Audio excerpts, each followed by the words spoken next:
National ख़बर में आप सभी का स्वागत है। हम अभी हिम्स मेरठ में मौजूद हैं और यहाँ पर जो है 3 डेज़ का रेजिडेंशियल कैंप ऑर्गेनाइज़ किया गया है जो हर महीने ही हिम्स मेरठ में होता है। यहाँ पे इस बार भी करीबन जो है तकरीबन 100 से 150 पेशेंट से ज़्यादा हैं और हर तरीके के मरीज़ हैं, हर जगह से आए हुए मरीज़ हैं। डॉक्टर बीआरसी प्रोटोकॉल के बारे में जब हम बात करते हैं तो सवाल यही उठता है कि वो प्रोटोकॉल कितना कारगर है, ये जानने की कोशिश हमारी रहती है। मरीज़ों से ही जान सकते हैं कि रिज़ल्ट्स सच में हैं भी या नहीं हैं। तो यहाँ जो कैंप है उसमें जाके तमाम जो पेशेंट्स हैं हम उनसे बात करने की कोशिश करते हैं कि उन्हें इन 3 दिनों के अंदर में क्या रिज़ल्ट मिला है। फ़िलहाल आज दूसरा ही दिन है और ऐसे में क्या इम्प्रूवमेंट आई है ये जानते हैं। हमारे साथ विवेक ओझा जी हैं और शिल्पी जी हैं जो कि आपके बारे में हम जान सकते हैं सबसे पहले सर। मैं डिप्टी कमांडेंट हूँ एसएसबी में और अभी इस समय नेपाल बॉर्डर पे पोस्टेड हूँ। और मेरी वाइफ शिल्पी ओझा ये भी मैनेजर हैं फूड कॉरपोरेशन ऑफ इंडिया में। तो हम लोग यहाँ पे आए हैं बेनिफिट लेने के लिए इस 3 दिन का कैंप का। बहुत बेहतरीन। तब तो आपने सारी रिसर्च की होगी इस कैंप के बारे में, सब कुछ पढ़ा होगा, आयुर्वेद के बारे में भी पढ़ा होगा कि क्या चीज़ें हैं। यहाँ जो चीज़ें फॉलो हो रही हैं इसके बारे में आपको क्या लगता है? देखिए डेफिनेटली जो थोड़ा बहुत हमने स्टडी किया उसमें अपलिफ्ट हुआ यहाँ आने के बारे में। बहुत सी चीज़ें नहीं पता थी वो भी यहाँ जानकारी मिली है, अभी आगे भी बताया मिलेगी। बेस्ट बेनिफिट ये मिला कि हम लोग कुछ चीज़ें जानने में भी कुछ अनजाने में भी हम वो रूटीन फॉलो नहीं करते हैं जो आयुर्वेदा में बताया गया है। हेल्दी रूटीन हम चाहे जानबूझ के करें चाहे अनजाने में करें, हम नॉन हेल्दी रूटीन को फॉलो करते हैं, प्लस केमिकल बेस्ड फूड को फॉलो करते हैं, जबकि नेचुरल फूड सबसे बेस्ट है। और रॉ फूड जो आज की डेट में हम लोग देख रहे हैं कि सुबह ब्रेकफास्ट के तौर में जनरली लोग पराठे और छोले भटूरे यही सब में बिजी रहते हैं, जबकि सबसे बेस्ट चीज़ ये है और इसका बेनिफिट भी दिख रहा है। ठीक। आपका क्या कहना होगा, आपका क्या एक्सपीरियंस रहा है मैम? मैं हाइपोथायरॉयडिज्म की पेशेंट हूँ। मुझे हर डॉक्टर ने कह दिया था कि ये इनक्योरेबल है, मींस मुझे दवाई लेना ही रहेगा। डोजेज कम होंगी या ज़्यादा होंगी, पर थायराइड इनएक्टिव हो चुकी है तो टीएसएच हार्मोन को एक्टिव करने के लिए मुझे ऑल टाइम मेडिसिन लेना होगा। पर यहाँ पे आकर के उन्होंने कहा कि सबसे बड़ी जो चीज़ पता चली कि डॉक्टर सबसे बड़ा झूठ यही बोलते हैं कि बॉडी क्योर नहीं कर सकती, और जबकि जो यहाँ पे आचार्य जी ने और बीआरसी सर ने बताया वो यही बताया कि हमारी जो बॉडी है ना, वो भगवान ने एक कंप्लीट पैकेज के तौर पे भेजी है। तो उसमें सेल्फ हीलिंग की पावर है। बस उस पावर को हमें जानना है, समझना है और उस पावर को किस तरह से यूज़ करना है या एक्टिवेट करना है, उस चीज़ की यहाँ पे ट्रेनिंग दी जा रही है। और 3 चीज़ें उन्होंने बताई। टाइम एज मेडिसिन, मीन्स आप किसी भी चीज़ को वक्त दीजिए। जब आप वक्त देंगे और उस चीज़ के रूट कॉज पे पहुँचेंगे तो वो ठीक होगी। दूसरा, हीट एज थेरेपी। बहुत सारी चीज़ों में जो नेचुरल हीट हम लेते हैं, चाहे सनलाइट के तौर पे हो या सन बाथिंग हो या वाटर हीटिंग हो, वो आधे से ज़्यादा पेशेंट तो हीट लेने से उनके कैंसर तक ठीक हो रहे हैं। प्लस उन्होंने डीआईपी डाइट बताई।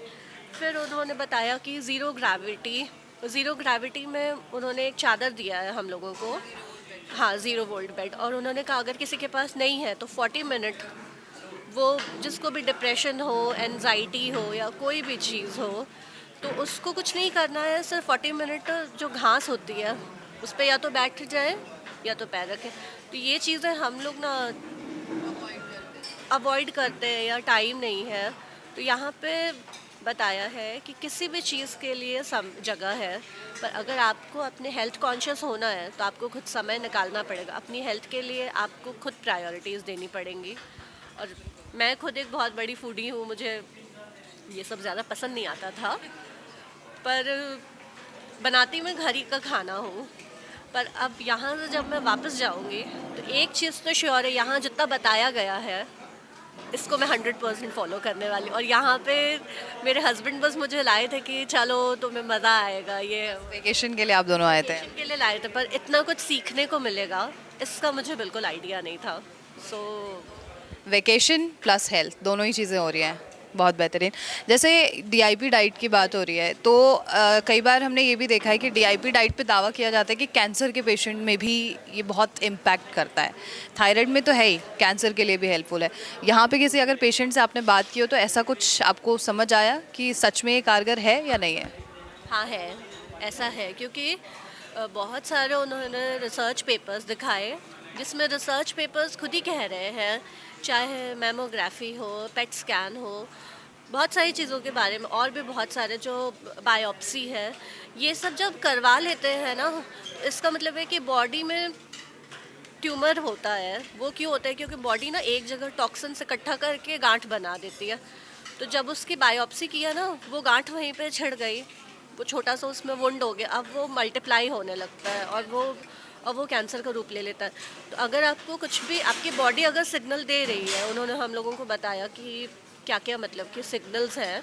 उन्होंने कहा कि आप खुद अपनी बॉडी से पूछिए, अगर आपको दर्द है, हाँ इसका प्रॉब्लम है, रिपोर्ट्स पे नहीं जाना है, क्योंकि रिपोर्ट्स कितने केसेस में तो हम लोगों ने देखा 95% केसेस में, जहाँ उन लोगों ने मेमोग्राफी करवाई, पेट स्कैन करवाया, कीमोथेरेपी, रेडिएशन और बायोप्सी, 5 ही चीज़ें होती हैं। ये सब करवाने के बाद बेचारा पेशेंट मतलब कि कैंसर की चपेट में आ गया।